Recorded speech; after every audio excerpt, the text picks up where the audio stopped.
네, 9월 넷째 주 월정 기도 시간을 허락하심에 하나님께 다시 한번 감사드립니다. 오늘 말씀 제목인 한 소망 안에서의 부르심, 이 제목을 통해서 우리 진산제일교회 모든 성도분들이 다 함께 주님을 바라보면서 또 우리를 향하신 거룩하신 하나님의 뜻을 깨닫는 시간이 되시기를 주님의 이름으로 축복합니다. 네, 삶을 돌아볼 때 각자의 인생의 가치관 그리고 방향성을 설정하기 위해서 이제 많은 고민을 하고 열심히 준비하는 시기를 한번 생각해 본다면 아마 청년의 시기가 아닐까 생각해 보게 됩니다.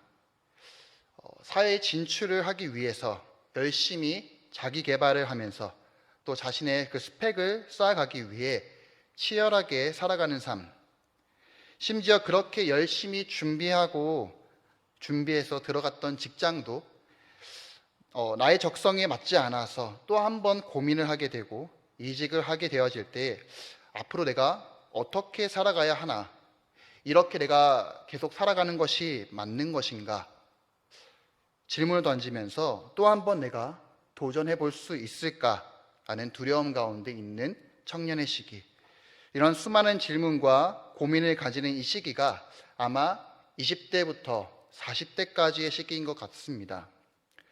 그렇게 살아가는 삶 속에서 어느 날 자신의 인생의 방향을 바꾸게 되는 인생의 터닝 포인트 지점을 만나게 되는 경우들도 있습니다. 아시겠지만 터닝 포인트, 어떤 상황이 다른 방향이나 상태로 바뀌게 되는 계기를 말합니다. 또는 그 지점을 말합니다. 몇 가지 설교를 준비하면서 생각나는 예를 한번 생각해 봤습니다. 첫 번째입니다. 벼락에 맞아 죽을 확률보다 2배 더 힘든 인생 한 방에 로또 1등이 당첨되어서 앞으로 살아가는 삶. 두 번째입니다. 내가 불의한 사고를 당해서 목숨을 잃을 뻔한 상황에서 극적으로 살아간 경우로 삶의 가치관이 달라진 삶. 세 번째입니다. 나의 그런 주변 인간관계를 통해서 좋은 사람들을 만나게 되어져서 덕을 보게 되고 내 인생의 가치관이 변하게 되어지는 삶. 수많은 인생에서 이렇게 터닝 포인트 같은 상황들을 겪게 되어지면은 내 자신이 이제 앞으로 어떻게 살아갈 것인가, 또 삶의 목적은 무엇인가 고민하고 결정하여 이전에 내가 살았던 그 삶이 아니라 이제 내가 새로운 삶으로 나아가야 되겠다, 다시 새로운 삶으로 내가 도전해 봐야겠다라는 결단을 하게 될 때가 있습니다. 이렇게 각자의 인생에 있어서 터닝 포인트가 있듯이 성경에서도 수많은 인물들의 이야기를 우리가 살펴보면 인생의 터닝 포인트를 만나는 순간들이 많이 등장하게 됩니다. 어디로 가야 할지 몰랐던 아브라함의 인생에 있어서도 하나님은 아브라함에게 찾아오셔서 말씀하셨고, 이집트의 왕자이며 또 살인을 저질렀었던, 그리고 피신하여 양을 치고 있었던 모세에게도 타지 않는 떨기나무로 하나님은 찾아오셨고, 고난과 핍박, 주변의 강대국을 통해 전쟁의 위협과 힘든 시간을 보냈던 이스라엘 백성들에게 하나님은 이스라엘 백성들의 그 죄에 대한 회개와 희망의 메시지를 전하기 위해서 여러 선지자들에게 찾아오셨던 하나님, 그 외에도 하나님께 쓰임받아 기록된 인물들을 우리가 살펴볼 때 한 가지의 공통점을 말한다면 이들의 삶 속에서 하나님께서 직접 개입하셔서 그들에게 찾아오셨고 만나주셨고 말씀을 해주셨다는 것입니다. 오늘 본문 에베소서의 저자인 바울의 인생에도 살아계신 하나님을 만났었기 때문에 그렇게 수없이 기독교인들을 핍박했었던 삶을 드디어 종결시키고 이제 새로운 삶, 복음을 전하는 삶으로 그의 인생을, 그의 생명을 모두 주님께 드리기로 작정을 하며 살아가게 됩니다. 지금 사도 바울에게도 만약 당신의 인생 터닝 포인트는 언제입니까? 사도 바울 선생에게 이렇게 질문을 던진다면 사도행전 9장에 기록된 내용, 사울아, 사울아, 내가 어찌하여 나를 박해하느냐 라는 살아계신 하나님의 음성을 들었을 때라고 대답해 주지 않았을까 생각해 보게 됩니다. 그렇다면 사랑하는 증산체육교회 성도 여러분에게 이제 질문을 던져보고 싶습니다. 언제 살아계신 하나님을 만나셨습니까? 주님을 만난 후에 지금의 우리의 삶을 다시 한번 돌아볼 때 인생의 터닝 포인트라고 말할 정도로 지금의 나의 삶이 정말 그렇게 만족한 그런 삶을 살고 있는지, 아니면 주님을 정말 만나서 기쁨의 삶을 살아가고 있는지 스스로에게 한번 질문을 던져봤으면 좋겠습니다. 오늘 이 시간 내가 처음 만났었던 하나님을, 주님의 그 첫사랑을 다시 한번 기억하면서 나를 불러주셨던 그 주님의 음성을 기억하시기를 주님의 이름으로 축복합니다. 오늘 말씀 제목이었던 한 소망 안에서의 부르심, 여기서 부르심, 콜링이라고 말합니다.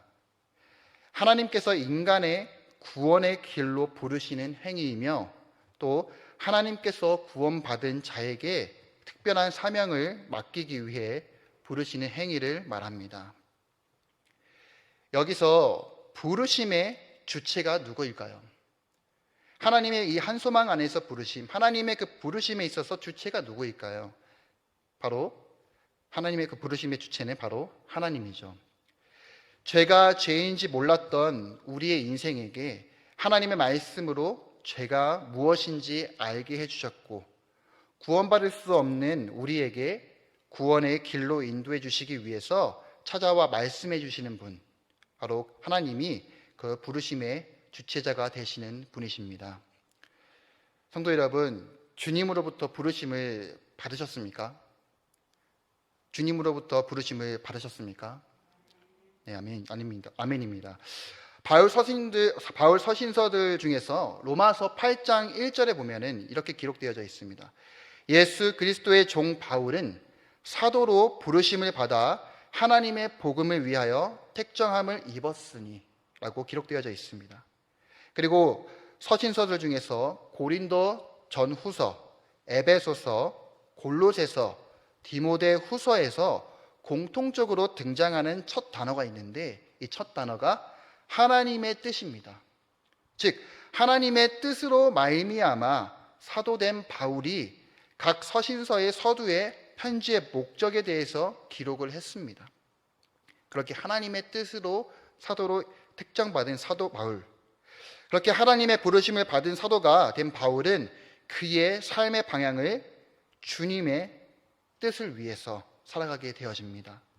그리고 바울은 이 로마서를 통해서 또 이렇게도 말해주고 있습니다. 로마서 1장 6절에서 7절 말씀입니다. 제가 읽어드리겠습니다. 6절입니다.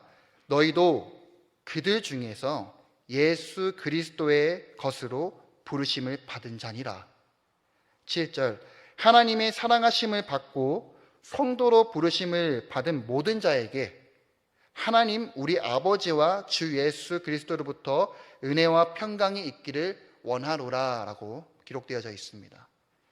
사도 바울만 하나님의 부르심을 받는 것이 아니라 우리 모두 성도에게 부르심을 받은 자에게 있어서 하나님의 그 은혜와 평강이 있기를 바울은 권면하고 있고 원하고 있음을 말해주고 있습니다. 다시 한번 여쭤보겠습니다. 성도 여러분, 주님으로부터 부르심을 받으셨습니까? 믿음으로 주님의 부르심을 응답한다면, 조금 전 아멘으로 응답한 성도분들이 계신다면 오늘 본문 말씀을 다시 한번 살펴보기를 바랍니다. 에베소서 4장 1절 말씀입니다.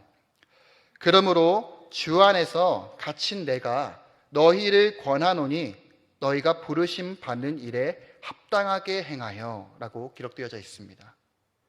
여기에서 이 그러므로라는 접속사를 생각해 보기 바랍니다.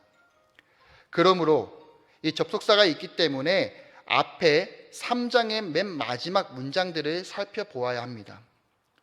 에베소서 3장 14절에서 21절까지 기록되어져 있는 이 내용은 바로 바울의 심정이 담긴 기도 내용이 등장하게 되어집니다. 사도 바울이 어떤 마음으로 기도를 했었을까요? 그리고 여기에 기록되어 있는 이 사도 바울의 그 기도 내용은 대체 누구를 위한 기도였을까요? 바울의 기도 내용을 알기 위해서는 이 에베소서의 배경을 다시 한번 살펴보아야 합니다. 우리가 설교 시간에도 많이 듣고 알고 있지만 다들 아시다시피 이 에베소서는, 이 서신서는 바울이 로마의 감옥에서 에베소에 있는 그리스도인들을 위해서 기록되어져 있는 서신서입니다. 죄수로 갇혀 있는 이 바울은 에베소 교회를 포함해서 당시 그 아시아의 교회들이 이방인과 유대인들이 섞여 있었기 때문에 늘 항상 분열의 위협이 있었습니다.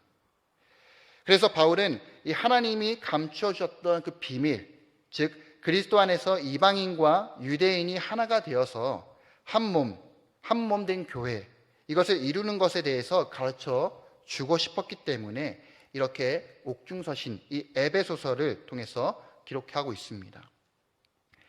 이방인과 유대인이 섞여 서로 뜻이 맞고 또 뜻이 틀리고 싸우고 분열하는 이 교회의 모습과 소식을 바울이 들을 때마다 하나님의 이 거룩하신 이 뜻을 알고 있는 바울의 마음이 바로 에베소서 3장에 기록되어져 있는 이 바울의 기도를 통해서 살펴볼 수가 있습니다. 제가 이 바울의 심정을 조금 담아서 에베소서 3장 14절에서 21절을 한번 읽어보겠습니다. 이러므로 내가 하늘과 땅에 있는 각 족속에게 이름을 주신 하나님 아버지 앞에 내가 무릎을 꿇고 비노니 그의 영광의 풍성함을 따라 그의 성령으로 말미암아 너희 속사람을 능력으로 강건하게 하시오며 믿음으로 말미암아 그리스도께서 너희 마음에 계시게 하시옵고 너희가 사랑 가운데서 뿌리가 박히고 터가 굳어져서 능히 모든 성도와 함께 지식에 넘치는 그리스도의 사랑을 알고 그 너비와 길이와 높이와 깊이가 어떠함을 깨달아 하나님의 모든 충만하신 것으로 너희에게 충만하게 하시기를 구하노라. 우리 가운데서 역사하시는 능력대로 우리가 구하거나 생각하는 모든 것에 더 넘치도록 능히 하실 이에게 교회 안에서와 그리스도 예수 안에서 영광이 대대로 영원 무궁하기를 원하노라. 아멘. 조금 바울의 심정을 담아서 한번 낭독을 해봤지만 아마 당시 바울의 심정은 더 간절하게 하나님께 간구하지 않았을까라는 생각을 해보게 되어집니다. 아마 분열하는 그 교회의 모습들보다 또 싸우는 모든 교회의 소식을 들을 때마다 억장이 무너지며 제발 그러지 않기를 바라는 간절한 마음이 아마 부모의 마음, 자녀가 제발 싸우지 않고 올바르게 성장하길 바라는 그 부모의 마음처럼, 아니 그보다 더 큰 마음처럼 바울의 그 심정이 있지 않았을까 한번 상상을 해보게 되어집니다. 네, 사도 바울은 그리스도 예수 안에서 이 유대인과 이방인들이 하나님의 한 가족이 된 것을 에베소서 1장과 2장을 통해서 전해주고 있습니다. 그리고 3장을 통해서 이 사도 바울은 이방인들에게 이러한 복음을 전한다라고 밝히고 있습니다. 그리고 오늘 본문 에베소서 4장을 통해서 이러한 모든 것에 있어서 통일성을 지키라고 권면하고 있습니다. 본문 4장 1절에 그러므로 주 안에서 갇힌 내가 너희를 권하노니 너희가 부르심을 받는 일에 합당하게 행하여. 여기서 사도 바울은 자신의 신분을 주 안에서 갇힌 자라고 말하고 있습니다. 그리고 성도들에게 부르심을 받은 일에 있어서 합당하게 행하라라고 권면하고 있습니다. 바울은 인간들의 모든 장벽을 허물어서 하나님의 한 가족이 되게 하신 그 살아계신 하나님, 그 주님에게 잡힌 자이면서 동시에 주님의 복음을 전한다는 그 이유로 내가 주 안에 갇힌 자입니다 라고 바울의 신분을 밝히고 있습니다.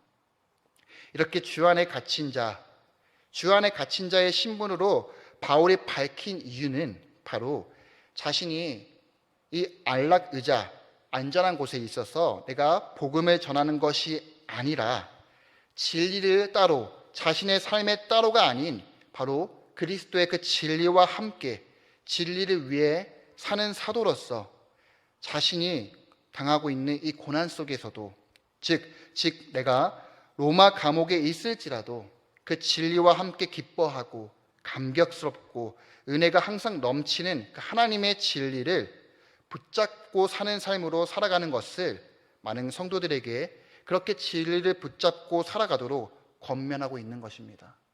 내가 고난 중에도 기뻐할 수 있는 것은 그리스도 안에 있는 은혜와 그 사랑이 있기 때문에 살아가고 있다는 것을 많은 성도들에게도 권면하고 있는 것입니다. 따라서 성도들이 이 하나님의 그 진리 붙잡고 사는 것은 하나님으로부터 부르심을 입은 부름에 합당하게 행하는 삶을 말합니다. 즉 하나님의 뜻에 순종하는 자세를 가져야 함을 말해주고 있습니다. 에베소서 1장 4절에서 5절의 말씀을 보면 이렇게 기록되어져 있습니다. 성도들은 창세 전에 그리스도 안에서 우리를 택하사 우리로 사랑 안에서 그 앞에 거룩하고 흠이 없게 하시려고 그 기쁘신 뜻대로 우리를 예정하사 예수 그리스도로 말미암아 자기의 아들들이 되게 하신 분의 부르심을 입었습니다라고 말하고 있습니다. 그러니까 성도들은 그리스도 예수 안에서 이 창세 전의 예정에 따라서 하나님의 자녀들로 부르심을 입은 자들입니다. 그 부르심은 예정된 하나님의 자녀들이 이제 실존적인 하나님의 자녀들이 되도록 하는 부르심입니다. 이처럼 그리스도 예수 안에서 모든 장벽들을 이제 제거하고 하나님의 가족의 구성원들로서 만들게 하신 그 부르심, 그리고 많은 성도들이 하나가 되게 하는 그 부르심, 그 부르심에 합당하게 행하는 것은 바로 그리스도 예수 안에서 그 사랑 안에서 통일성을 지켜라 라고 말하고 있습니다. 우리 에베소서 4장 2절 3절을 통해서 바울은 그 방법을 이야기해 주고 있습니다. 모든 겸손과 온유로 하고 오래 참음으로 사랑 가운데서 서로 용납하라. 평안에 매는 줄로 성령이 하나 되게 하신 것을 힘써 지켜라. 아멘. 사도 바울은 이 하나님의 예정과 집행과 확인으로 이루어진 이 통일성을 사람들이 겸손과 온유와 오래 참음과 포용과 평안으로 지켜야 한다고 말하고 있습니다. 더불어서 이런 모든 것을 사랑으로 서로 용납하라고 말하고 있습니다. 그렇기에 통일성은 사랑에 의존한다라고 말할 수 있습니다. 사도 바울은 이렇게 예수 그리스도 안에서의 이 통일성을 지키는 방식을 어떠한 구조보다 이 도덕적인 면에서 찾고 있습니다. 이방인과 유대인이 섞여 있는 에베소 교회와 아시아의 교회 모습 속에서 분명 수많은 분쟁의 위기 속에 있을 것인데 바울은 그 가운데서 구조와 제도 또는 행사, 어떠한 건물로 이들이 하나가 되는 것이 아니라 도덕적인 성품, 즉 사랑으로 하나가 되어야 함을 말해주고 있습니다. 다시 말해서 사랑에서 우러나오지 않는 통일성은 하나님이 기뻐하시지 않는다라고 말할 수 있습니다. 우리가 생각하는 구조, 생각하는 제도, 행사, 건물, 어떠한 형식으로만 묶여져 있는 이 통일성, 하나됨은 속이 빈 통일성입니다. 바울은 그리스도 예수 안에서 이렇게 사랑으로 묶여진 통일성을 지키라고 권면하면서 그것을 힘써 지켜라 라고 우리에게 말해주고 있습니다. 에베소서 4장 4절에서 5절까지를 보면 순서대로 몸, 성령, 소망, 주, 믿음, 세례, 하나님 이렇게 7가지 항목들을 나열하면서 하나라고 말하고 있습니다. 이것에 있어서 좀 더 깊이 살펴보면 이 몸과 성령, 고린도전서 12장 13절에서 살펴볼 수가 있습니다. 고린도전서 12장 13절 말씀에서는 우리가 유대인이나 헬라인이나 종이나 자유자나 다 한 성령으로 세례를 받아 한 몸이 되었고 또 한 성령을 마시게 하셨느니라 기록되어져 있습니다. 즉 모든 성도들이 인간적인 모든 장벽을 뛰어넘어서 이제 그리스도의 한 몸이 되었다라는 것을 말해주고 있습니다. 그리스도의 한 몸이 되는 방법은 바로 우리가 모두 받았던 성령 세례에 있습니다. 그래서 우리 모두는 한 성령으로 세례를 받아 그리스도의 한 몸속으로 유입되어 있음을 알 수가 있습니다.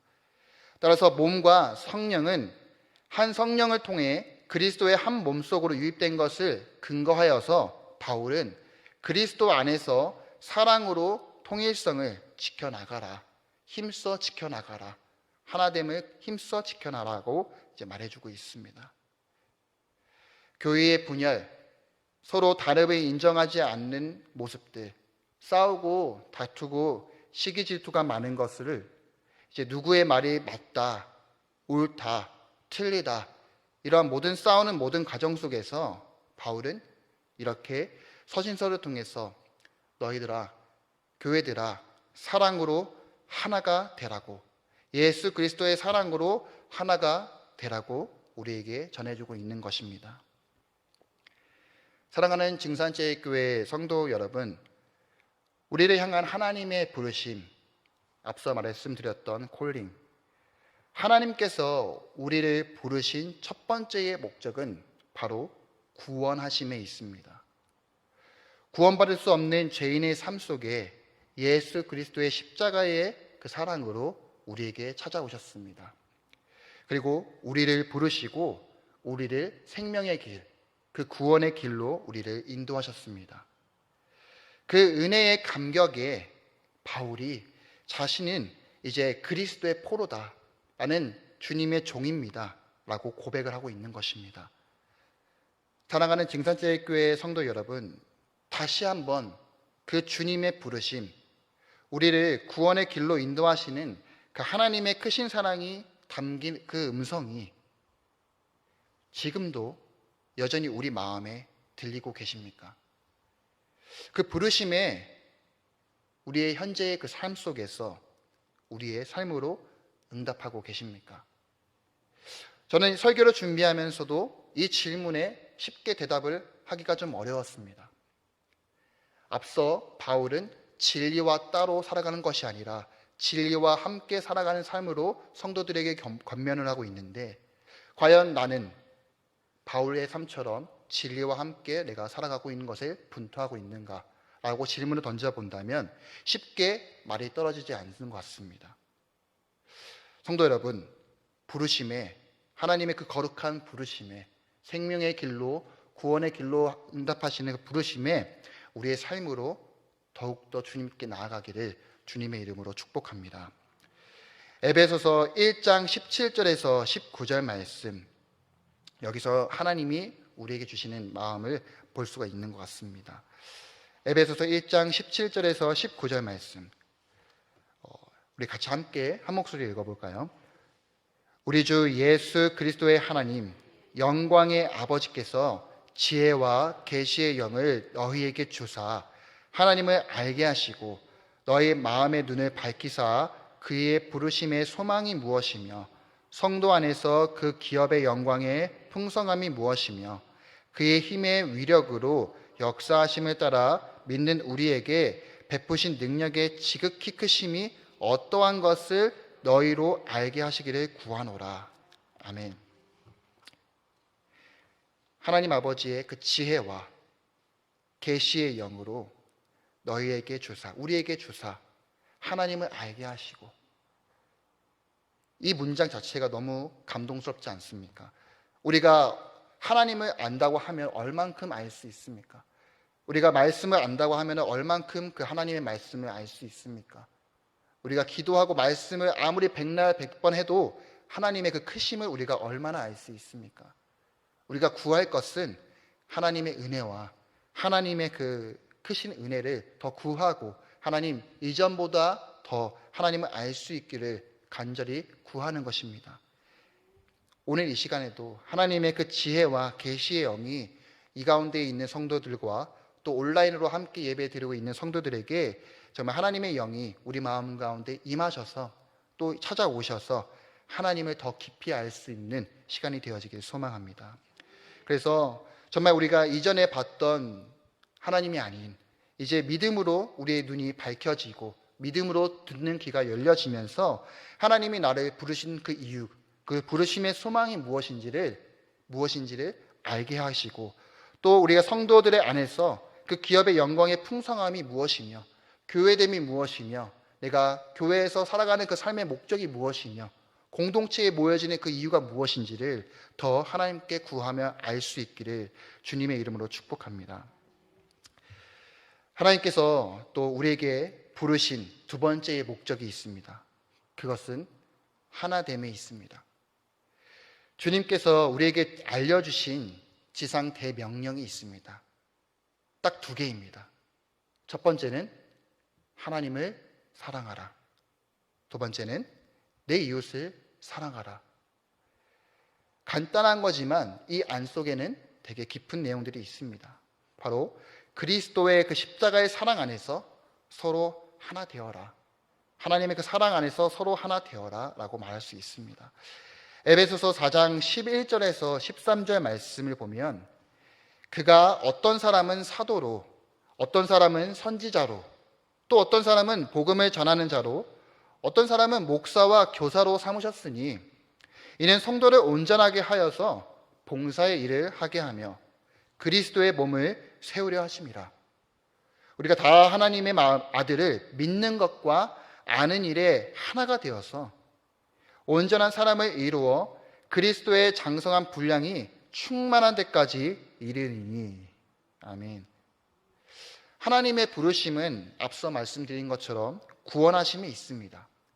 그렇게 구원하심에 있는 것처럼 하나님을 믿는 삶에 있어서 하나님은 성도 모두가 각자의 그 직분, 각자의 그 삶의 모습대로 각자의 그 삶 속에서 죄된 인생이지만 구원받을 수 없는 인생이지만 그럼에도 불구하고 내가 너희를 사랑한다.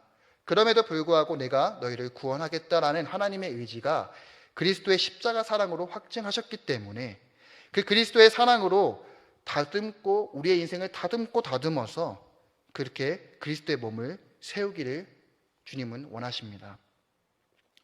그래서 신앙생활을 하면서 나는 예수님을 믿습니다 라고 우리가 많이 고백을 하지만 머리로서 아는 것보다 이 마음까지 다가오는 데 시간이 너무 오래 걸릴 때가 많이 있습니다. 저도 그럴 때가 많이 있었는데 왜 그럴까 생각해 보니 직접적으로 내 삶에 어떠한 영향이 끼치지 않게 되어진다면 이 마음속으로 직접 고백하기가 너무 오래 걸리는 것 같습니다. 그저 내 일이 아니니까 내 마음으로 고백하기가 어려운 것입니다.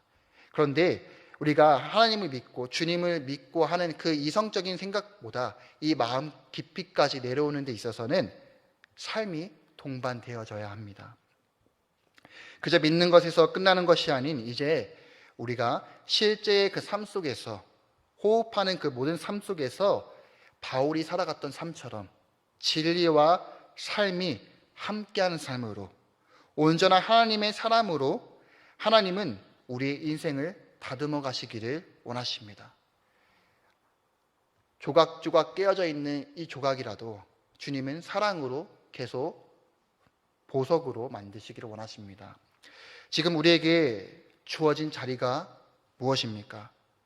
각자 섬기는 그 자리는 내가 잘나서가 아니라 하나님의 뜻 가운데 우리를 온전한 사람으로 이끌어 가시기 위해 주님이 주신 자리인 것 같습니다. 또 그리스도 안에서 한 몸 된 교회가 서로 돕고 서로 연결되어 있는 유기체로 그리스도의 몸을 세우기 위함에 있습니다. 마지막으로 에베소서 4장 15절에서 16절 말씀.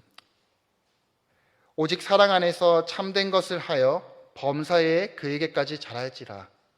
그는 머리니 곧 그리스도라. 그에게서 온 몸이 각 마디를 통하여 도움을 받음으로 연결되고 결합되어 각 지체의 분량대로 역사하여 그 몸을 자라게 하며 사랑 안에서 스스로 세우느니라. 아멘. 사랑하는 증산제일교회 성도 여러분, 방금 전 읽었던 이 말씀처럼 내가 섬기는 그 자리, 하나님께서 부르신 자리, 그 자리에는 분명히 하나님의 뜻이 있음을 기억하시기를 바랍니다. 더불어서 그 안에서 서로를 존중하며 사랑으로 격려하며 함께 그리스도의 몸을 세워가는 교회가 되기를 소망합시다.